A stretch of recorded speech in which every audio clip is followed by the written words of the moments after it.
আমি ইন্টারিমকে জানাতে চাই, পৃথিবীর দ্বিতীয় বৃহত্তম মুসলিম দেশ এই বাংলাদেশ, এটা শাহজালালের বাংলাদেশ, এটা শাহ মখদুমের বাংলাদেশ, এটা খান জাহান আলীর বাংলাদেশ। এই বাংলাদেশে আমরা মুসলিম হিসেবে জন্মগ্রহণ করেছি যুদ্ধ করবার জন্য, আমরা বসে থাকার জন্য জন্মগ্রহণ করে নাই।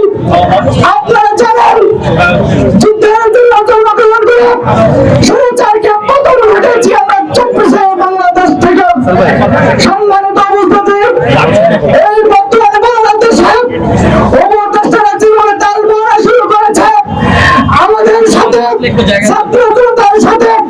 আমি উপদেষ্টাদেরকে জানাতে চাই, আর মাত্র 4 দিন বাকি আছে জুলাই মাসে সম্মানিত উপস্থিতি, আজ আমরা এখানে মিলিত হয়েছি, মাঝে রক্ত দিয়েছি, আমরা রাস্তায় নেমেছি, আমরা রক্ত দিব আমরা, কিন্তু আমরা উপদেষ্টাদেরকে জানাতে চাই কত কিলো আপনাদের রক্ত লাগবে বলেন, আমরা রক্ত দেব। আপনাদেরকে জানাতে চাই আমাদের ছাত্রদের কাছ থেকে শিক্ষা নিন, সে উপদেষ্টা থেকে পদত্যাগ করে চালিয়ে দিয়েছে আর আপনাদেরকে পদত্যাগ করে বললেও আপনারা পদত্যাগ করেন না, আপনার নির্লজ্জ।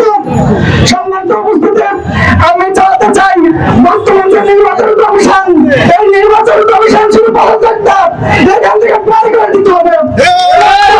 আমরা দেখতে চাই না দোষীদেরকে বিতাড়িত করার জন্য আরো রক্ত দিতে হবে, আরো রক্ত দেবো, আমার অভ্যুত্থান করবো ইনশাআল্লাহ।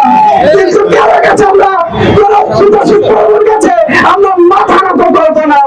সম্মানিত উপস্থিতি, আপনারা প্রস্তুত হন, আপনাকে রক্ত দিতে রাজি আছেন। এই সিভিল পদত্যাগ না হবে আমরা আবারও রাস্তা করবো ইনশাআল্লাহ। ধন্যবাদ সবাইকে, আসসালামু আলাইকুম।